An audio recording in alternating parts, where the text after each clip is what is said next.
오늘 우리 성경 말씀 사도행전 7장 우리 1절부터 우리 4절까지 말씀입니다. 사도행전 7장 1절부터 4절입니다. 대제사장이 이르되 이것이 사실이냐? 스데반이 이르되 여러분 부형들이여 들으소서. 우리 조상 아브라함이 하란에 있기 전 메소포타미아에 있을 때에 영광의 하나님이 그에게 보여 이르시되 내 고향과 친척을 떠나 내가 내게 보일 땅으로 가라 하시니, 아브라함이 갈대아 사람의 땅을 떠나 하란에 거하다가 그의 아버지가 죽음에 하나님이 그를 거기서 너희 지금 사는 이 땅으로 옮기셨느니라. 아멘.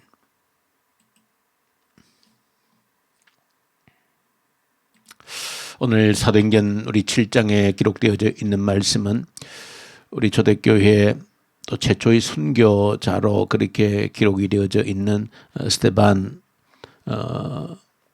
이 집사님의 그 긴 설교가 기록되어져 있는 본문이 사도행전 7장입니다. 오늘 이 새벽에 스데반을 통해서 선포된 이 설교의 내용을 여러분들이 또 묵상하면서 또 우리에게 주시는 한 가지 교훈을 가슴에 새기면 좋겠습니다. 또 기도의 제목이 되면 좋겠습니다.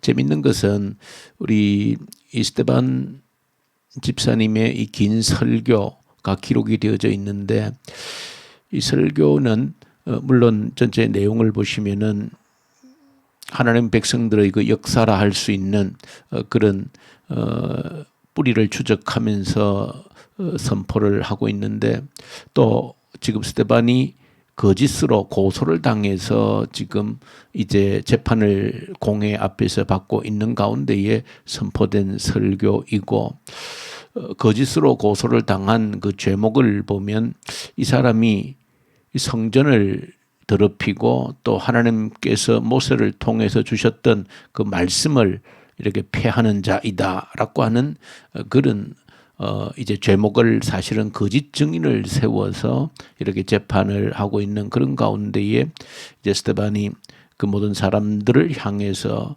선포한 그런 설교의 내용이 되어집니다.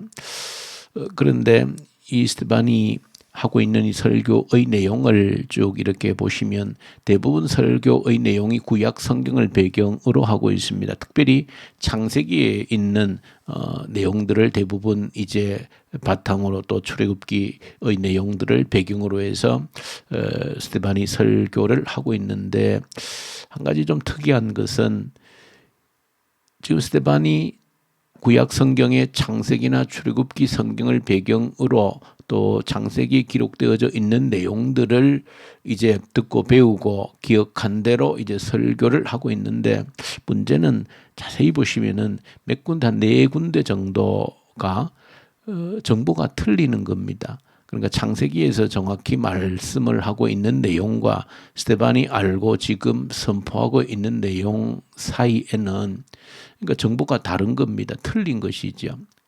그러니까 우리가 조금 미루어 짐작을 해보면, 물론 스데반도 이 구약 성경을 배웠던 사람이라 할 수 있는데, 그런데 그가 물론 당시에 여러 통로를 통해서 구전으로 듣고 또 아니면 또 책을 통해서 이 구약의 하나님 말씀을 배웠을 것인데, 이 지금 스데반이 배우고 지금 그것을 바탕으로 이 공회 앞에서 설교하고 있는데, 이 내용 중에 4군데 정도가 오늘 본문에 기록된 것만 보더라도 틀리고 있다는 것입니다.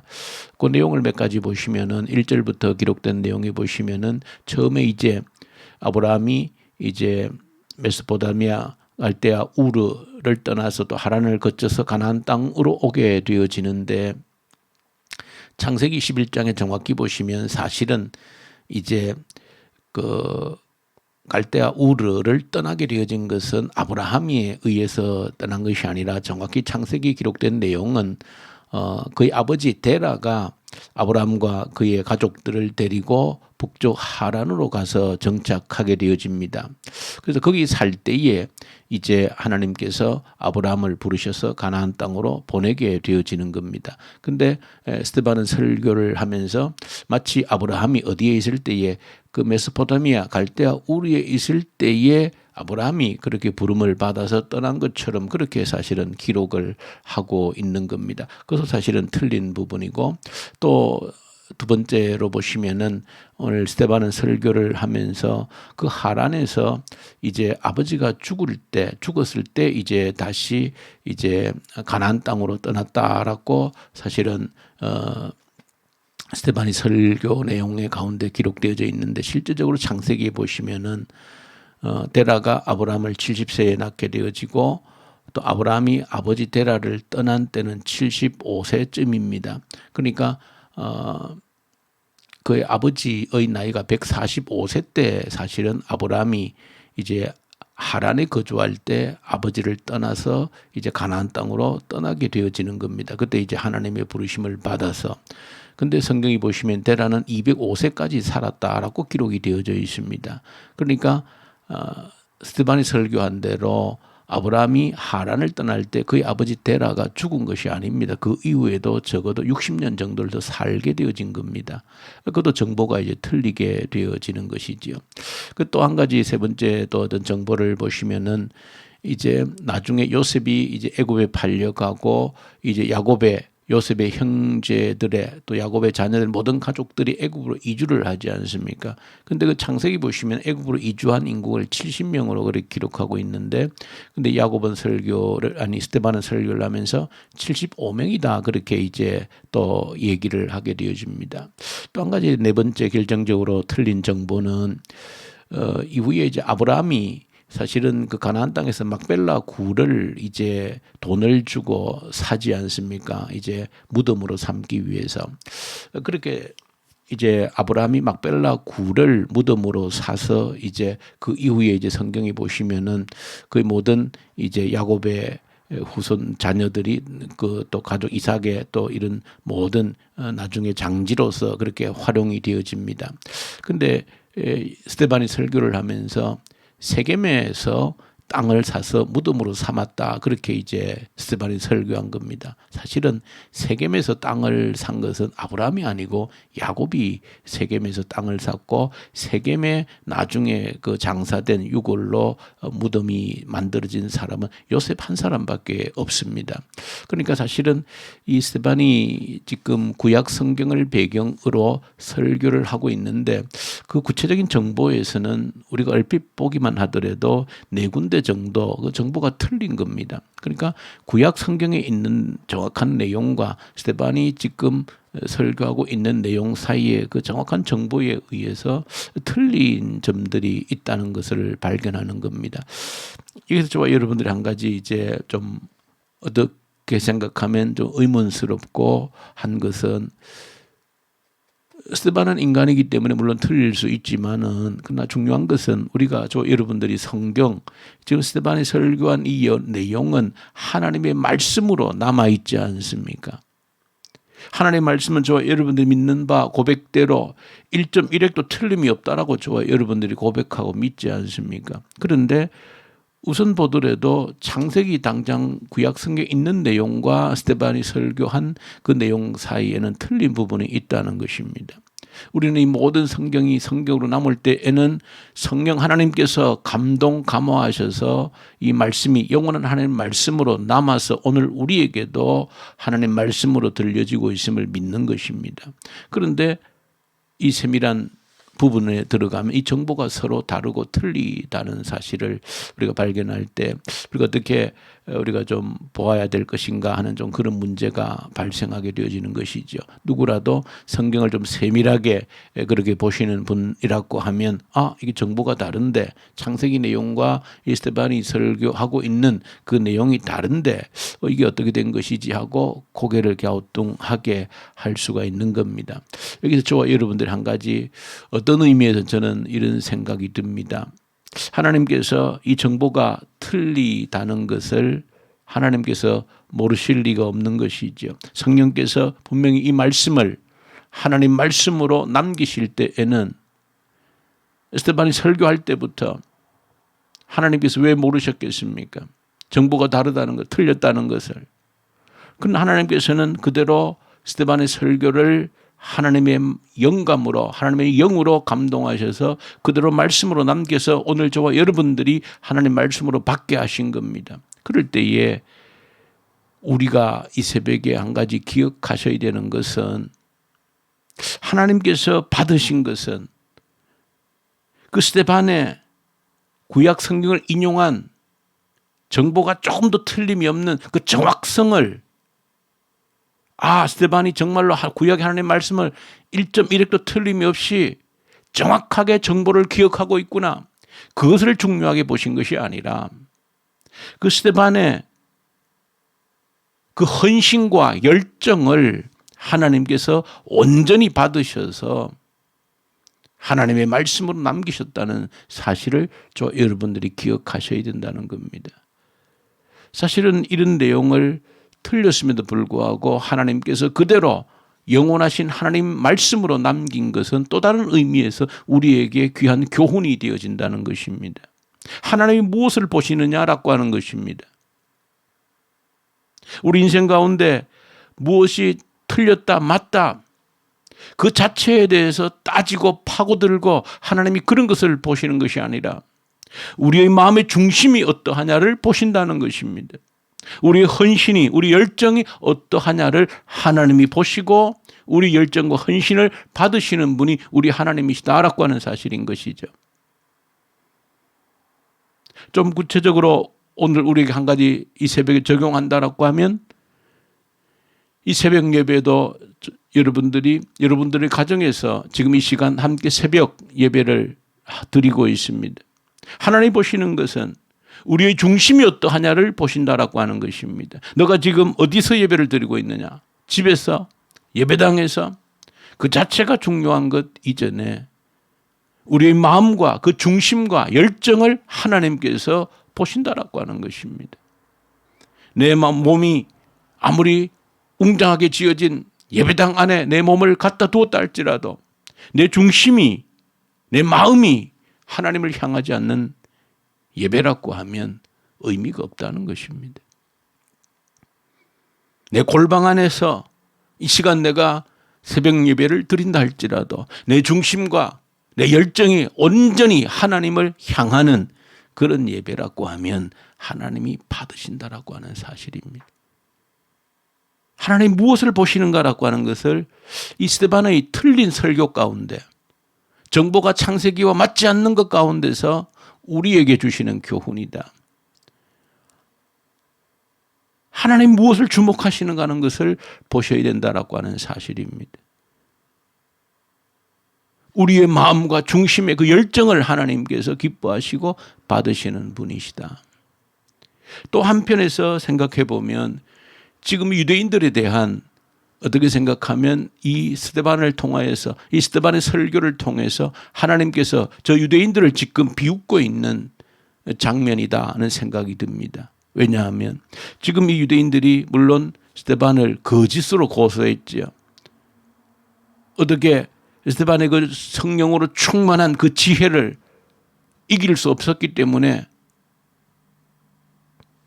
이 거짓 증인들을 돈으로 매수해가지고 이 스데반이 율법을 폐해도 된다, 모세에 주신 그 말씀을 어겨도 된다, 이런 식으로 했다라고 거짓 증인을 하게 하고 성전을 허물어야 된다라고 하는 그런 거짓을 증인으로 내세워서 지금 스데반을 공회 앞에 세우고 재판하고 있는데, 그들은 말씀을 철저히 지킨다라고 1.1획도 어기지 않고 말씀을 지킨다라고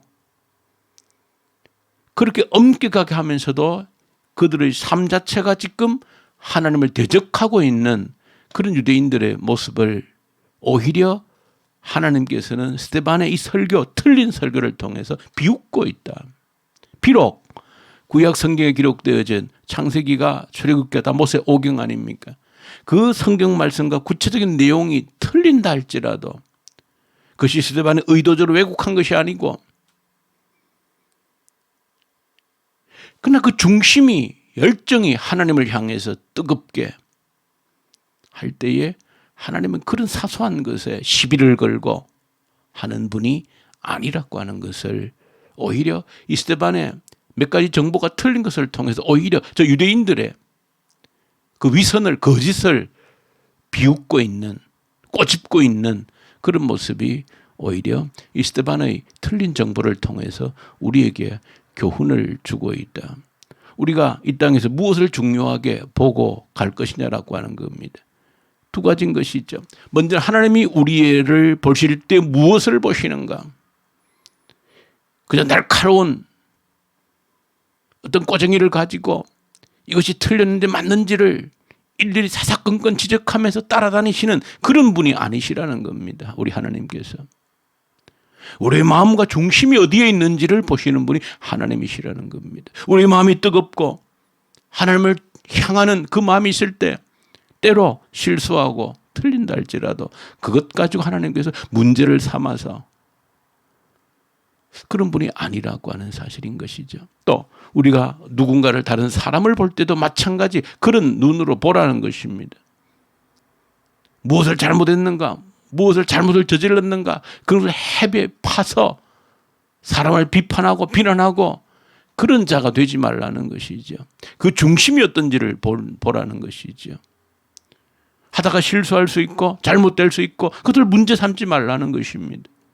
그 마음의 중심이 어디를 향하고 있는지 그 사람 마음의 중심이 무엇인지를 볼 수 있는 그런 사람이 되라고 하는 저는 그런 메시지가 오히려 이 스데반 설교 가운데 틀린 정보가 있음에도 불구하고 하나님의 말씀으로 온전히 받아내셔서 하나님이 원하셨다면 야 이거 스데반아 잘못된 거야. 그렇게 설교하면 안 돼. 나중에 사람들이 오해할 거야. 그렇게 하실 수도 있었겠죠. 그러나 하나님은 그렇게 하지 않으셨다는 겁니다. 이 사실을 통해서 저와 여러분들이 하나님께서 우리를 보실 때 무엇을 중하게 보시는지, 우리가 또 다른 사람을 볼 때 무엇을 중하게 보아야 될지, 불필요한 것을 헤벼 파서 비난하고 비판하고 하는 그런 미련하고 어리석은 짓을 해서는 안 된다 하는 교훈을 또 저 여러분들이 스데반의 이 설교를 통해서 배우고 깨닫고 하나님이 나를 보실 때 무엇을 보시는지, 내가 사람을 볼 때 무엇을 보아야 될지 다시 한 번 더 새롭게 하는 이 새벽 되기를 간절히 소망합니다. 주님 아버지 감사합니다. 하나님께서 우리를 보실 때 우리에게서 무엇을 보시는지, 또 우리가 사람을 볼 때 무엇을 보아야 할지를 이 스데반의 설교, 이 틀린 설교를 통해서도 철저하게 깨닫는 저희들 되게 해 주옵소서. 예수님 이름으로 기도 올려드립니다. 아멘. 하늘에 계신 우리 아버지, 아버지의 이름을 거룩하게 하시며 아버지의 나라가 오게 하시며 아버지의 뜻이 하늘에서와 같이 땅에서도 이루어지게 하소서. 오늘 우리에게 일용할 양식을 주시고 우리가 우리에게 잘못한 사람을 용서하여 준 것 같이 우리 죄를 용서하여 주시고 우리를 시험에 빠지지 않게 하시고 악에서 구하소서. 나라와 권능과 영광이 영원히 아버지의 것입니다. 아멘. 주신 말씀 가지고 간절히 기도하십시다. 하나님 나를 보실 때 하나님 마음에 흡족한 그런 삶, 내 중심이 하나님을 향하여 흐트러지지 않는 그런 삶을 살게 해주십시오. 간절히 하나님께 기도로 드리십시다. 이 나라를 북한 땅을 간절히 올려드리십시다. 긍휼히 여겨주십시오. 하나님을 두려워하는 자들이 이 땅의 지도자로 세워주십시오. 악한 정권이 소멸되게 하시옵소서. 이 코로나 앞에서 하나님의 자비와 하나님의 얼굴을 구하고 우리의 믿음을 더욱더 견고히 다지는 그런 이 코로나 사태 되게 해 주십시오. 오늘 교회를 위해서 기도할 때 특별히 중고등부 아이들 간절히 올려드리십시다. 우리 중고등부 학생들 말씀의 믿음의 뿌리를 내리게 하시고 또 부모가 교회 교사가 우리 교회가 이 아이들을 책임지고 이 지역의 청소년들을 책임져내는 이 교육을 책임져내는 교회의 사명을 감당케 해 주십시오. 특별히 고3 수험생들 가운데 이제 대학 입시를 이제 곧 이제 원서 넣고 또 계속 시험 보고 있는데 하나님 긍휼과 자비를 베푸셔서 주의 영광 나타낼 수 있도록 인도해 주십시오. 간절히 기도로 올려드리십시다. 환우들 있습니다. 간절히 올려드리십시다. 지금도 치유하시는 그 하나님의 능력으로 우리 하나님께 영광을 돌리게 하시옵소서. 함께 우리 기도 올려드리십시다. 기도하십시다.